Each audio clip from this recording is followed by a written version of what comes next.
Mi adir alako mi baru alako mi gadol alako mi dagul oyalako hu yivarech ezecha.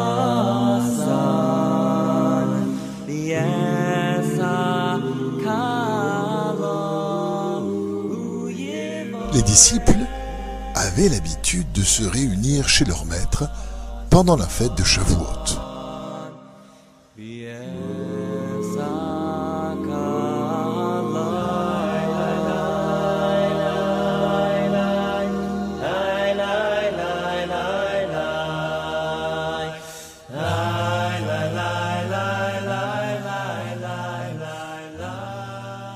Sachant cependant qu'il serait retenu quelques mois à Zaslov, Rabbi Nachman écrivit pour demander à ses disciples de ne pas le rejoindre cette année.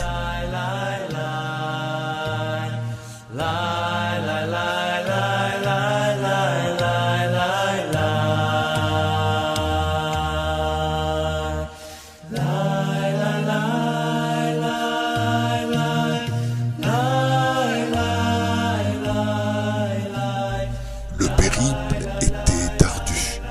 La distance à parcourir environ 170 km de Breslev demandait 4 jours.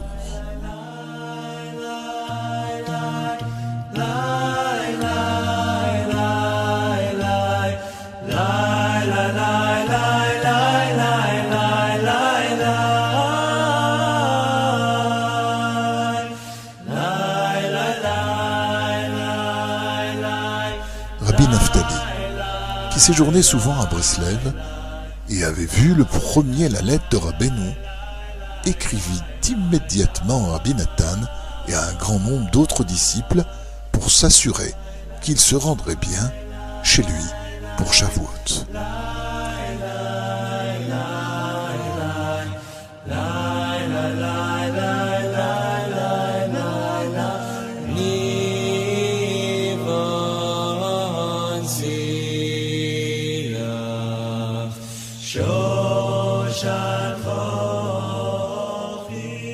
Rabbi Nathan était indécis, bien que son maître ait demandé expressément de ne pas venir.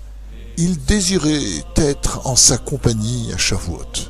D'autre part, son beau-père tenait à ce qu'il demeure à Mohilev pour le seconder et assumer son intérim.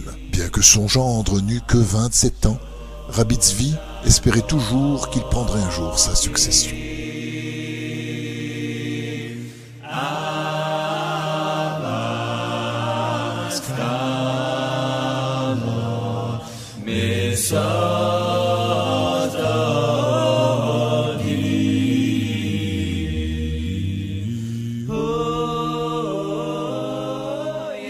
Que devait faire Rabbi Nathan? Le désir de rejoindre son maître l'emporta finalement, et en dépit de l'opposition et des pleurs de sa famille, il prit ses affaires et partit, sans même avoir l'argent nécessaire du voyage.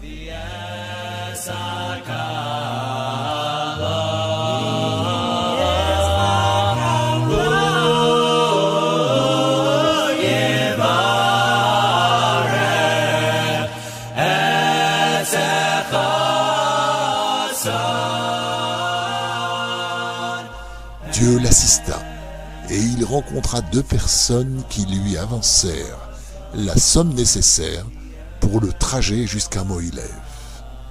Et comme le ciel était avec lui, il trouva une voiture le jour même.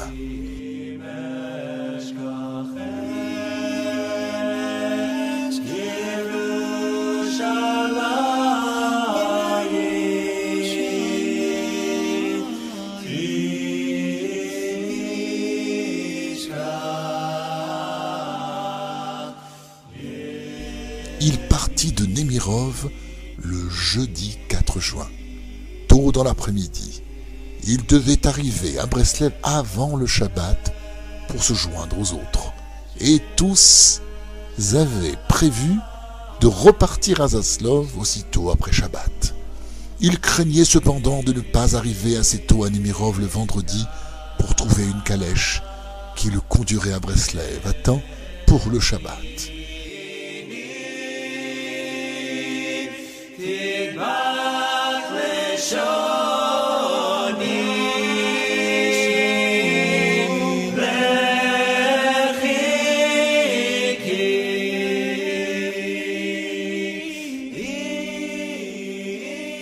Lorsqu'il quitta Mohilev, Rabbi Nathan remarqua que la diligence qui le transportait était très vaste et tirée par 2 chevaux seulement, alors qu'une telle voiture exigeait un attelage de 3 ou 4 chevaux.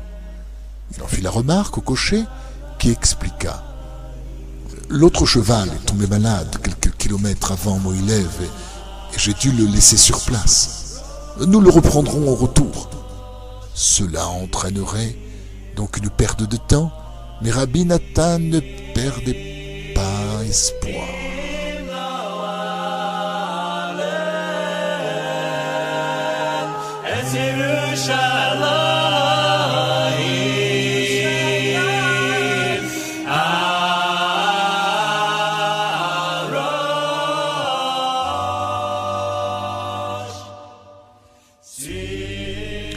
Avant même d'arriver au village où se trouvait le cheval malade, ils furent surpris par une forte pluie.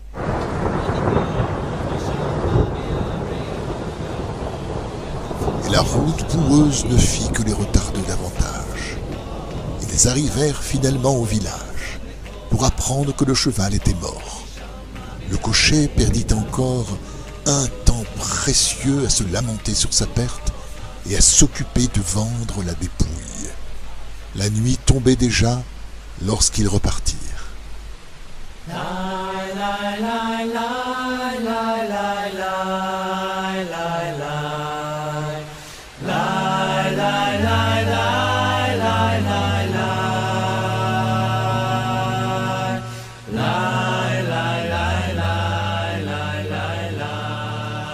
Quelques heures plus tard, ils s'arrêtèrent pour dormir. Ils étaient encore à 15 kilomètres de Mohilev et à 60 kilomètres de Nemirov.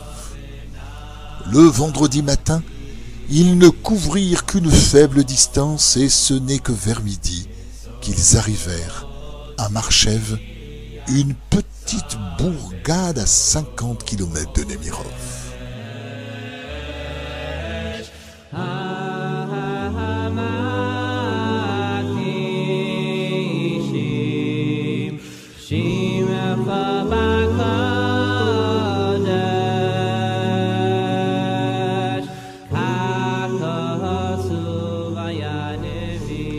Il était pratiquement impossible d'atteindre Nemirov avant le Shabbat. Dans le cas où il ne rejoindrait pas Breslev à temps, Rabbi Nathan n'aurait pas de calèche et ne pourrait pas aller avec ses amis à Zaslov. Il pensa louer un cheval pour aller à Breslev. Mais Marchev était une toute petite ville où l'on ne pouvait pas facilement disposer de chevaux rapides, sans compter qu'il n'avait pas suffisamment d'argent pour cela.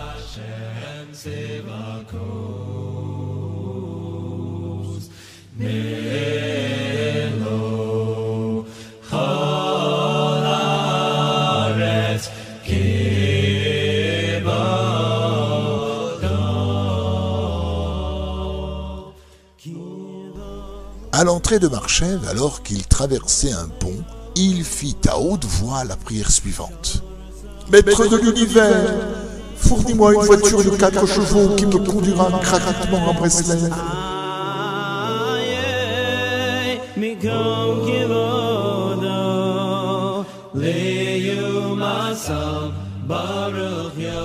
Le cocher esquiva un sourire narquois en entendant cette requête. Ils descendirent dans une auberge et le cocher alla nourrir ses chevaux.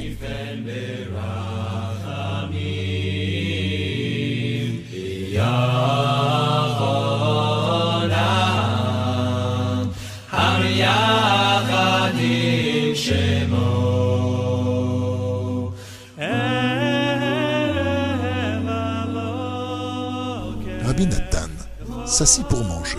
Il venait à peine de se laver les mains et se préparer à réciter la bénédiction sur le pain lorsque le cocher vint lui dire en toute hâte « Rabbi Nathan, votre prière a été entendue. Une voiture de 4 chevaux vient d'arriver et elle continue sur Breslev. Son propriétaire vous connaît et il accepte de vous prendre gratuitement. »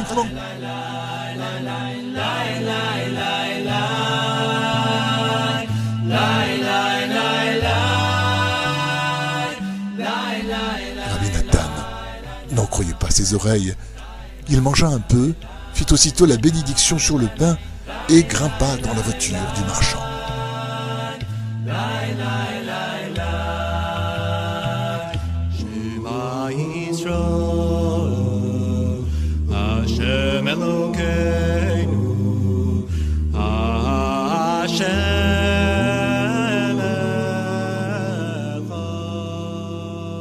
Ils arrivèrent à Breslev bien avant l'entrée du Shabbat. Cependant, la voiture pour Zaslov étant au complet, Rabbi Nathan dut passer le Shabbat sur place.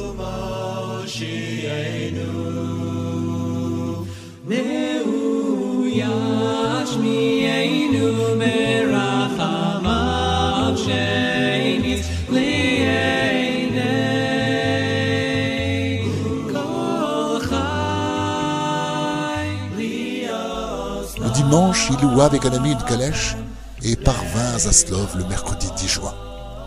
À leur arrivée, tous se rendirent à une synagogue connue sous le nom de synagogue du tailleur, où, selon leur habitude, ils récitèrent avec ferveur les prières à haute voix et particulièrement la supputation du Homère. Le bedeau se plaignit à Rabbi Nachman qu'un certain nombre de chassidim étranges venus en ville avaient envahi la synagogue. Leurs prières étaient si interminables qu'ils n'avaient pu fermer la synagogue à l'heure habituelle.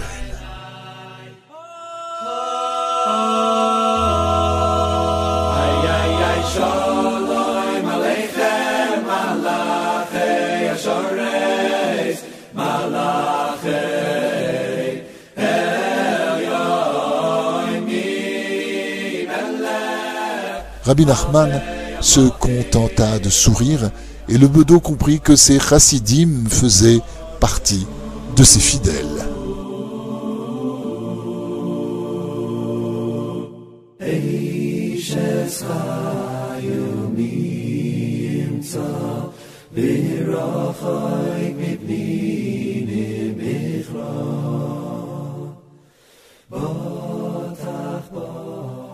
Ensuite, Rabbi Nachman parla d'un homme qui ne s'était que peu rapproché de son cercle et dont il venait d'apprendre le décès.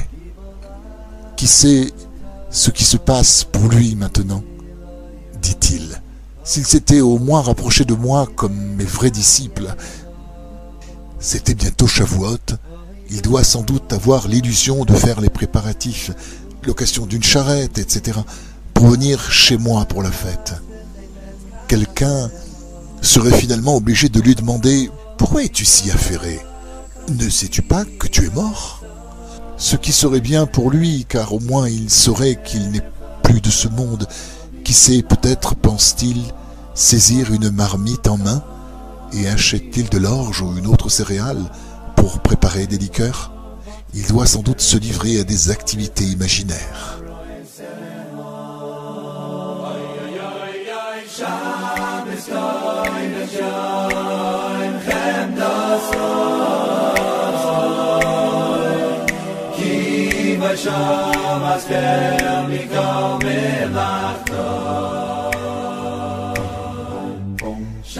Après Shavuot, il dit cependant que cet homme avait en fait passé la fête avec lui.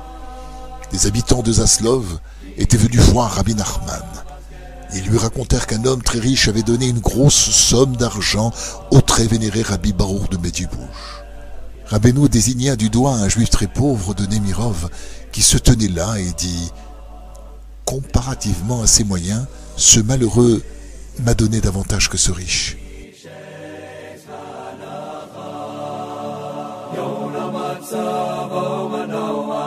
ושם ינוחו יגיע כוח יום המצב המנוח ינוחו יגיע כוח. L'homme en question était un homme, maître d'école. À l'époque de Pessah, les écoles recrutaient leurs enseignants pour toute la période d'été. Il avait entendu dire que Rabbi Nachman se trouvait à Zaslov où il resterait peut-être jusqu'à Shavuot, espérant le voir pour cette fête et ne pouvant laisser sa classe sans maître pendant une si longue période, il renonça à son poste et à son salaire pour tout l'été.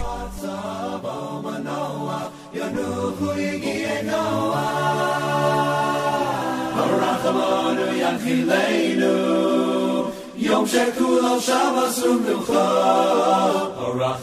הרחמנו ינחילנו יום שכולו שבס ומנוחה.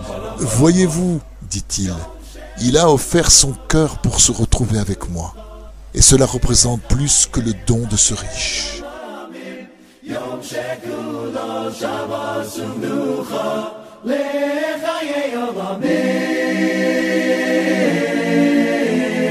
Seschem Shalom, Malachei Shalom, Malachei Elyon, Malachei Elyon, Mi Melech, Malachei Amlachim, HaKadosh, HaKadosh.